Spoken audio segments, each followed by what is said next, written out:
بسم الله الرحمن الرحيم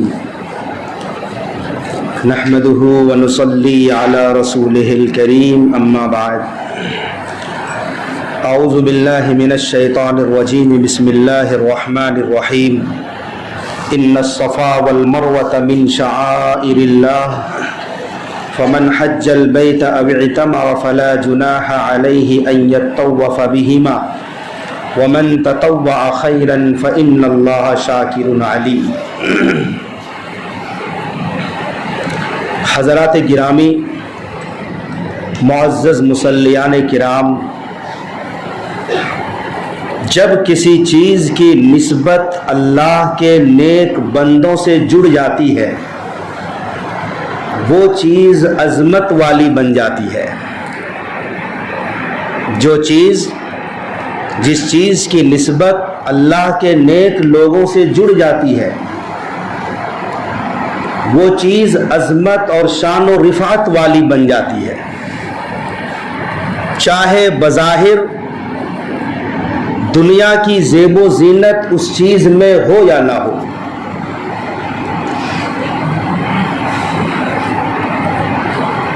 مثلا سعودی عرب کا مقدس شہر مکۃ المکرمہ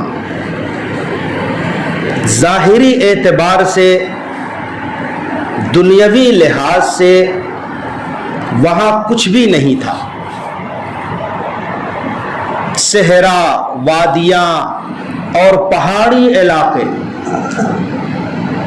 پیداوار کے اعتبار سے قرآن کہتا ہے وہ وادی غیر ذی زرع ہے، ایک پودا بھی وہ سرزمین نہیں اگا سکتی، دنیاوی کشش ہے ہی نہیں۔ لیکن نسبت جب اللہ کے نیک بندوں سے جڑی کہ آدم علیہ السلام کو اللہ نے جب جنت سے دنیا میں بھیجا تو سرندیپ آئے تھے آدم علیہ السلام، جو ہندوستان کا حصہ ہوا کرتا تھا۔ کچھ عرصہ رہنے کے بعد آدم علیہ السلام کو ملائے اعلیٰ کی یاد آنے لگی، جہاں رہ کے آئے تھے، جنت کی یاد آنے لگی، اور وہاں فرشتوں کی تہلیل، تسبیح اور تکبیر کی آوازیں اور اس کی یاد آنے لگی کہ فرشتے ہمیشہ اللہ تبارک و تعالی کی تعریف میں لا الہ الا اللہ، سبحان اللہ، الحمدللہ، اللہ اکبر پڑھا کرتے تھے۔ وہ نورانی فضا کی یاد آنے لگی آدم علیہ السلام کو، تو سیدنا آدم علیہ السلام خوب رونے لگے، چونکہ جہاں رہ کے آئے تھے وہاں کی یاد آ گئی۔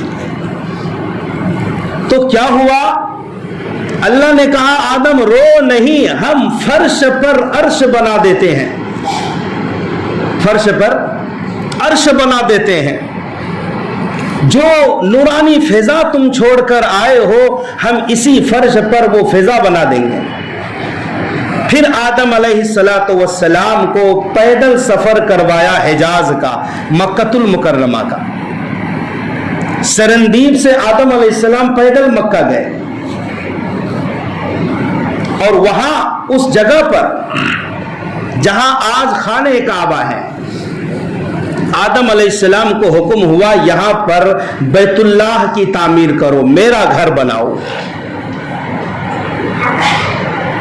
کچھ نہیں تھا وہاں، پہاڑوں کے بیچ میں خانہ کعبہ کے ایک طرف جبل ابی قبیس، یہ مکہ کا مشہور ترین پہاڑ ہے اور بڑا پہاڑ تھا یہ۔ اسی پہاڑ کے دامن میں خواجہ ابو طالب کا مکان ہوا کرتا تھا، اسی پہاڑ کے دامن میں بی بی آمنہ کا گھر ہوا کرتا تھا، جو مولد النبی کے نام سے مشہور ہے۔ بڑا وسیع و عریض پہاڑ ہوا کرتا تھا جبل ابی قبیس۔ پورا قریش اور بنی ہاشم اسی پہاڑ کے دامن میں رہا کرتے تھے، اور دوسری طرف جبل قیعان یا قیقان، ان دو مشہور پہاڑوں کے بیچ میں بیت اللہ کو تعمیر کیا آدم علیہ السلام۔ روحانی اعتبار سے کوئی کشش نہیں، نہ تعمیر میں سونا لگا نہ چاندی لگی، معمولی سادہ پہاڑ کے پتھروں سے اور مٹی کے گاروں سے کچی دیواریں تعمیر کی، سادہ مکان بنا۔ اور آدم علیہ السلام یہ پہلے معمار ہیں خانہ کعبہ کے۔ اب کیا ہوا؟ کہا آدم ایک گھر یہ ہے دنیا میں جو بیت اللہ شریف میں ہے، خانہ کعبہ جو مکہ المکرمہ میں ہے، اور ٹھیک اسی کے اوپر سیدھ میں 7ویں آسمان پر بیت المعمور ہے، فرشتوں کا کعبہ ہے۔ اوپر فرشتے طواف کریں گے، فرشتے عبادت کریں گے، اور نیچے انسان عبادت کریں گے۔ اب جو فضا تکبیر و تحلیل کا، تسبیح کا، عبادت کا نورانی ماحول آسمان پر ہوا کرتا تھا، اے آدم اب وہ ماحول دنیا میں میسر ہوگا۔ پھر پچھلے جمعہ یہ بات آئی تھی کہ طوفان نوح میں خانہ کعبہ ختم ہو گیا تھا یا اللہ نے اٹھا لیا تھا۔ پھر ایک جلیل القدر نبی آتے ہیں، حضرت ابراہیم خلیل اللہ علیہ السلام۔ یہ کہاں رہتے تھے؟ یہ رہتے تھے ارض شام میں، فلسطین میں۔ فلسطین میں ہزاروں انبیاء کا مسکن رہا ہے، لوگ وہاں رہنا پسند کرتے تھے کیونکہ وہ سرسبز و شاداب علاقہ تھا، کھیتیاں تھی، ہریالیاں تھی، پانی کے چشمے تھے، تالاب تھے اور جھرنے تھے۔ ظاہری اعتبار سے، دنیاوی اعتبار سے رہنے کے لیے سب سے بہترین جگہ ارض شام تھی۔ تو ابراہیم علیہ السلام وہیں رہتے تھے اپنی بیوی سارہ کے ساتھ۔ پھر ابراہیم علیہ السلام نے سارہ کے مشورے اور حکم سے حضرت ہاجرہ کو آزاد کر کے نکاح کیا۔ پھر حضرت ہاجرہ سے ایک لڑکا پیدا ہوا اسماعیل، سارہ سے ابھی لڑکا نہیں تھا، کوئی اولاد نہیں تھی، بعد میں اسحاق علیہ السلام پیدا ہوئے ہیں۔ بہترین علاقے میں رہتے تھے،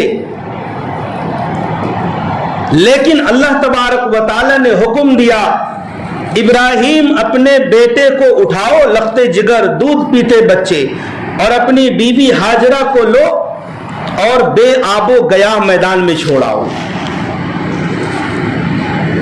کیا ضرورت تھی ہزاروں کلومیٹر کا سفر کرنا، وہ بھی اونٹ پر پر مشقت سفر کرنا، صحراؤں کو عبور کرنا، پہاڑوں پر چڑھنا، نیچے اترنا، نشیب و فراز کو برداشت کرنا۔ ایک سرسبز و شاداب علاقے کو چھوڑا اور سعودی عرب کے مکہ المکرمہ کی پہاڑیوں میں حضرت ابراہیم علیہ السلام جا پہنچے، بیوی اور لخت جگر کو لے کر۔ یہ جو قرآن کی آیت میں نے پڑھی، ان الصفا والمروہ من شعائر اللہ، بے شک صفا اور مروہ اللہ کی نشانیوں میں سے نشانی ہے۔ یہاں اللہ تبارک و تعالی واقعہ بتانا چاہتے ہیں، صفا پہاڑ اور مروہ پہاڑ اللہ کی نشانیوں میں سے نشانی ہے۔ صفا کو صفا اس لیے کہتے ہیں کہ صفا کا معنی آتا ہے صاف شفاف، بغیر گرد و غبار اور ریت کے چکنا پتھر کو صفا کہتے ہیں، اور مروہ کہتے ہیں چھوٹے چھوٹے پتھر کو جس میں ریت کی بھی آمیزش ہو۔ ایک قول یہ ہے کہ صفا پر آدم علیہ السلام بیٹھے تھے، اور مروہ یہ امرأتن سے ہے، بیوی سے ہے۔ مروہ پہاڑی پر آدم علیہ السلام کی زوجہ حضرت حوا بیٹھی تھی، اس لیے اسے مروہ کہا جاتا ہے۔ صفا اور مروہ اللہ کی نشانیوں میں سے۔ اللہ کی نشانی کس کو کہتے ہیں؟ اللہ کی نشانی کہتے ہیں اس چیز کو جس چیز کو دیکھ کر اللہ کی یاد آ جائے، وہ اللہ کی نشانی ہے۔ ہر وہ چیز جسے دیکھو تو اللہ کی یاد آ جائے، وہ اللہ کی نشانی ہوتی ہے۔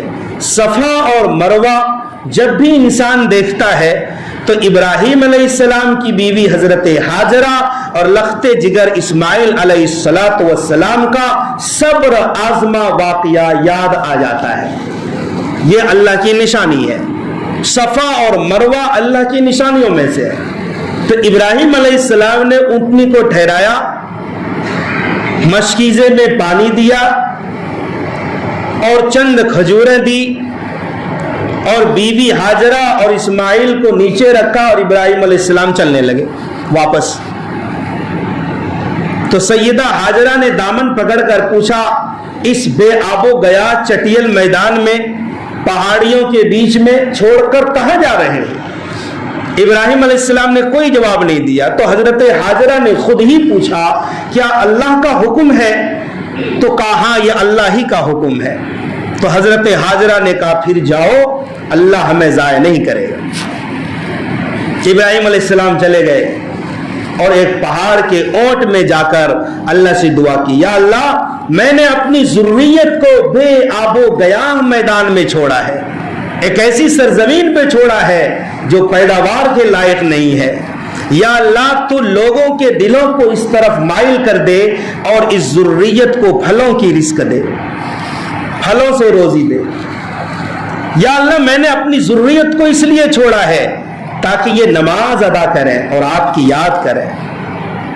بہرحال مشکیزے میں جو پانی تھا چند دنوں میں ختم ہو گیا, کھانے پینے کا جو سامان تھا ختم ہو گیا. اب دودھ پیتا بچہ ہے. جب ایک عورت کو پانی نہ ملے, خوراک نہ ملے, تو ظاہر سی بات ہے کہ دودھ پیدا نہیں ہو سکتا. ننھے اسماعیل تڑپنے لگے پیاس کی حالت میں. اس کی تڑپ کو دیکھ کر سیدہ حاجرہ بے قابو ہو گئی, مچل گئی اور بیتابی کے عالم میں قریب ہی صفا پہاڑی ہے, اس پر چڑھ گئی تاکہ کوئی مسافر ہو یا کہیں کوئی پانی نظر آ جائے. وہاں پر چڑھنے کے بعد پتا چلا کہ نہ کوئی قافلہ گزر رہا ہے, نہ کوئی مسافر ہے اور نہ ہی کوئی پانی نظر آتا. پھر وہاں سے نیچے اتری, مروہ کی طرف گئی. صفا سے مروہ, مروہ سے صفا 7 چکر لگاتی ہے حضرت حاجرہ. تقریباً 3 کلومیٹر کا فاصلہ بنتا ہے 7 چکر میں. 3 کلومیٹر کا سفر طے کی, صفا سے مروہ, مروہ سے صفا. اور اس زمانے میں یہ بلندی پر ہوا کرتی تھی دونوں پہاڑیاں. اب تو تراش کر چھوٹی چھوٹی پہاڑی رہ گئی, اور صفا تو کانچ اور شیشے کے حصار میں بند کر دیا گیا ہے. اور مروہ پہاڑی, وہاں بھی مروہ پہاڑ کا چھوٹا سا حصہ نظر آتا ہے. لیکن جب حضرت حاجرہ دوڑی تھی اس زمانے میں مکمل یہ 2 پہاڑ تھے, اوپر چڑھی تھی.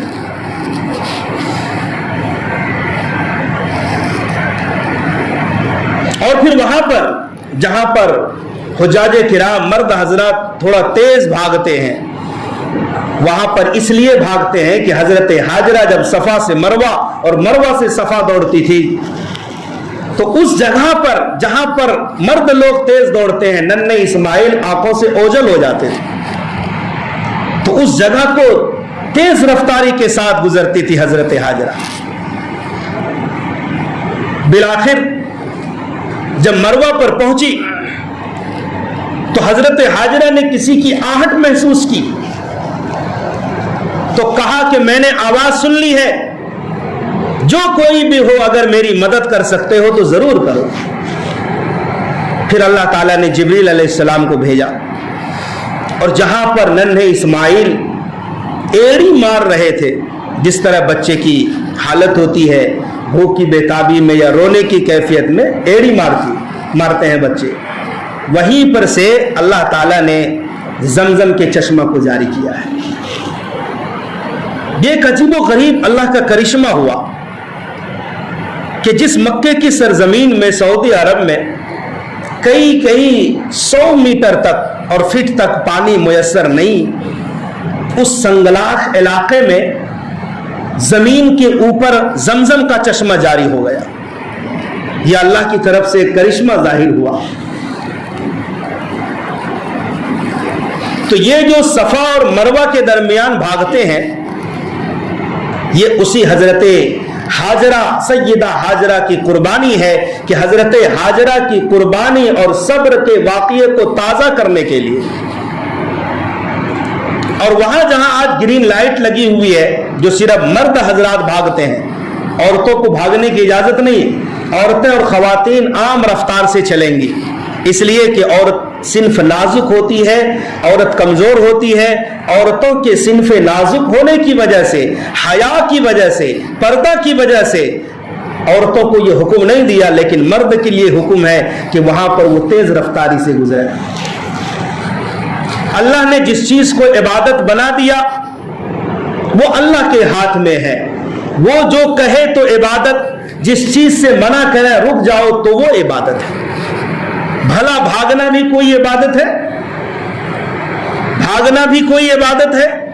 لیکن اللہ نے جب کہہ دیا کہ بھاگو, یہ حضرت سیدہ ہاجرہ کی قربانی ہے, وہ بھی بھاگی تھی, اس کی یاد میں بھاگو, عبادت بن جائے گی. تو چونکہ بھاگنا عبادت بنا دیا اللہ نے تو عبادت ہے. کوئی حج اور کوئی عمرہ مکمل نہیں ہو سکتا جب تک کہ صفا مروہ کے بیچ میں بھاگے نہیں, سعی نہ کرے. ایک جزو قرار دیا, وہ لازم ہے. اگر حج یا عمرہ کرنے والوں میں سے کسی نے صفا مروہ کی سعی نہیں کی تو دم لازم آتا ہے, قربانی دینی پڑے گی. اس کے بغیر حج عمرہ مکمل نہیں ہوتا ہے. واجب قرار دیا اس عمل کو اللہ نے. تو جہاں پر زمزم نکلا تھا حضرت ہاجرہ نے خود پیاس بجھائی اور ننھے اسماعیل کی بھی پیاس بجھائی, اور مٹی سے اور ریت کے ذریعے سے اور اینٹ کے ذریعے سے وہاں پر ایک تالاب اور حوض کی شکل میں باؤنڈری بنائی اور کہا کہ زمزم رک جا. زمزم کے کئی نام ہیں اور ناموں کی کثرت اس کی فضیلت کی وجہ سے ہوتی ہے. زمزم کا ایک نام تو زمزم ہے, اس لیے کہ زمزم کا معنی آتا ہے رک جا. حضرت ہاجرہ نے کہا کہ رک جا تو زمزم کا چشمہ وہیں رک گیا, ورنہ پوری وادی میں زمزم بہتا. زمزم کا ایک نام ہے شراب الابرار, نیک لوگوں کے پینے کی چیز. زمزم کا ایک نام ہے مضمونہ, ایک نام ہے طیبہ, اور ایک نام ہے برہ. یہ بہت سارے نام ہیں جو ان کی فضیلت کی وجہ سے ہے.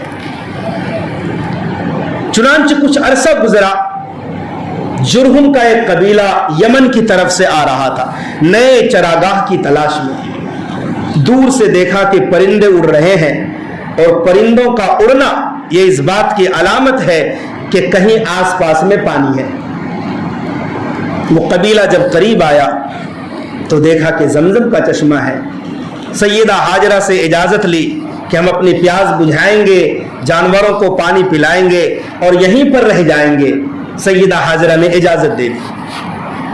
ادھر اسماعیل علیہ السلام بھی جوان ہو گئے اور قبیلے جرہم کی ایک خاتون سے حضرت اسماعیل کا نکاح ہو گیا.